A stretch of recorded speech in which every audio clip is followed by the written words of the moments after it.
El proyecto de ley cero aranceles que en el Congreso cursa y que fue, digamos que aprobado, y pongo el digamos, lo pongo entre comillas porque se ha dado un debate sumamente interesante sobre la viabilidad de este proyecto como ley corriente y no como ley orgánica, que según el artículo 112 de la Constitución, donde se habla de los elementos que constituyen derechos humanos, leyes que afecten el ordenamiento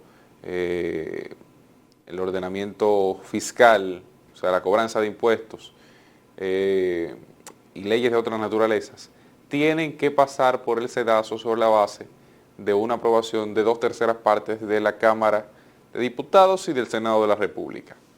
¿Qué ocurre con esto? Bueno, el proyecto de ley fue aprobado con la mitad más uno de los votos, con el, digamos, sistema normal que se utiliza para leyes corrientes ante la Cámara de Diputados, dado que el PRM no cuenta con esa mayoría y tanto el partido Fuerza del Pueblo, PLD, Alianza País y PRD, todos ellos se retiraron del hemiciclo y se abstuvieron de votar en el sentido favorable a esta ley tasa cero. ¿Pero por qué? ¿Cuál es el principal argumento? Bueno, el argumento es que la ley tasa cero no serviría en absoluto para reducir el precio de los alimentos de primera necesidad de la gente y por tanto estaría el Estado Dominicano recibiendo menor cantidad de ingresos por una reducción de precios no garantizada. Y en esa dirección ya se ha pronunciado ARD, en esa dirección se han pronunciado los productores avícolas del país, como también lo han hecho productores agropecuarios.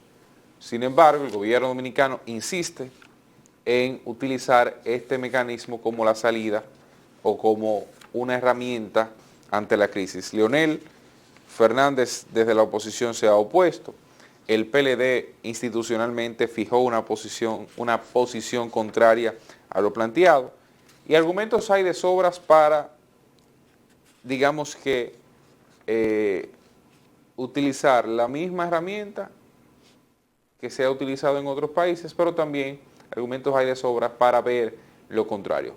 Pongo dos ejemplos de cada uno de los bandos. En Colombia, este fin de semana se aprobó una ley bastante similar en el sentido de la importación, autorizando la importación de estos productos básicos que van desde harinas hasta carnes para el consumo de su población, dada la inflación que se registra allá, que por cierto es una inflación menor a la que hay en República Dominicana, como casi todos los países de América Latina tienen, una inflación mucho menor que República Dominicana.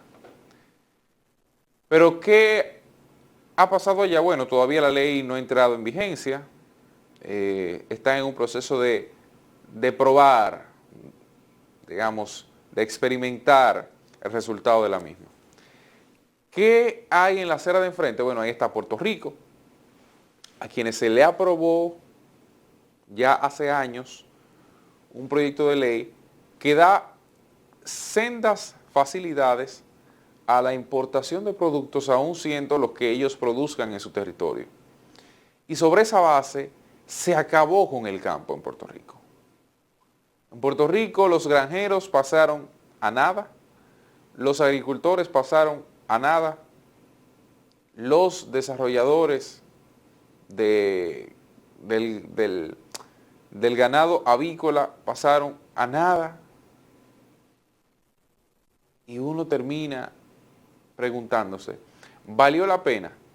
Es que hay una situación donde real y efectivamente puede este proyecto que cursa el gobierno en el Congreso Nacional, favorecer de manera transitoria a la gente. Es una realidad, puede ser.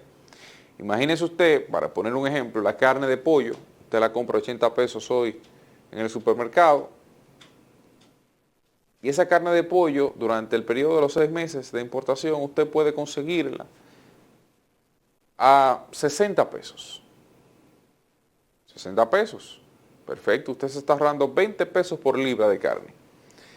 Excelente decisión. Ahora, una vez pasen los 6 meses, ¿qué habrá pasado también con esos 6 meses? Bueno, dado que los pollos no los está comprando el mercado nacional y los productores avícolas pueden perder, y para evitar perder, bajan su producción. Entonces, con esa baja en la producción, baja todo lo que ellos utilizan para desarrollar ese mercado.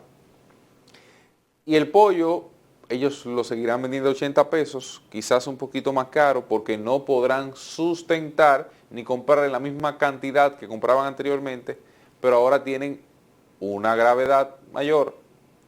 Es que la reactivación en el nivel que anteriormente consumía el mercado al que ellos abastecían provoca que se dispare, algo similar a lo que ocurrió a principios de la pandemia. Se contrajeron los mercados de producción, la gente seguía consumiendo igual, y una vez se reactivaron los mercados, se disparó todo. Entonces, ese pollo que antes costaba 80 pesos, antes de la autorización de importación, que se autorizó para ahorrarse 20 pesos, podría costar 100, 110, 115 pesos la libra. Entonces, termina siendo más la sal que el chivo. Porque una vez superamos esos 6 meses de importación libre, 0 aranceles, se acaba con el campo, entonces tenemos que comprar a precios más caros de manera permanente o hasta que se normalice, que casi siempre tarda años en hacerlo nuevamente, el campo. Y Dios nos libre, si algún huracán viene de camino, que no es lo mismo partir, iniciar un proceso de desarrollo del campo con un huracán, como somos una zona tropical y tenemos que estar conscientes de que puede suceder en cualquier momento.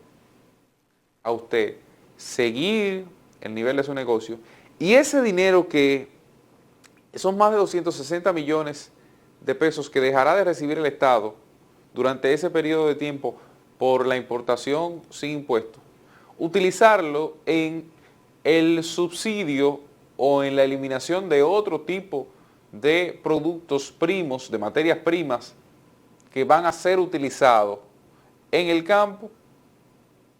Y digamos, como yo siempre he puesto de ejemplo, eso es como colocar el chorrito de agua en la cabeza del río, que termina siendo a final de cuentas un arroyo.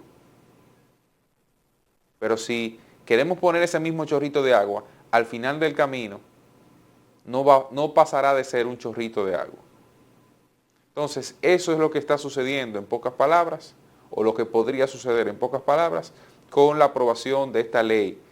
Y claro, yo mismo decía, al momento del aviso, cuando el presidente lo anunciaba, recuerden ustedes, decía, caramba, qué bueno, eso va a fomentar el mercado, sí y no. Después razonando, pude ver que no era tan positivo como se decía. Ojalá no terminemos comprando más sal que chivo para este proceso. Y que en 6 meses, cuando la situación uno crea que se haya normalizado, termine siendo mucho peor, porque a fin de cuentas quien sufre es la población. Porque si sufrieran los que toman las decisiones, aquí no hubiese problemas. Si se limitara a sufrir quien toma las decisiones, aquí no hubiese problema alguno. Ahora, cuando la población es la que sufre esto, y por eso yo decía, cuando hay mucha improvisación en el escenario, cosas como esta salen a flote. Si hubiese un plan desde el inicio, quizás esta no hubiese sido una medida que ameritara el retiro de la misma o la reconsideración de la misma.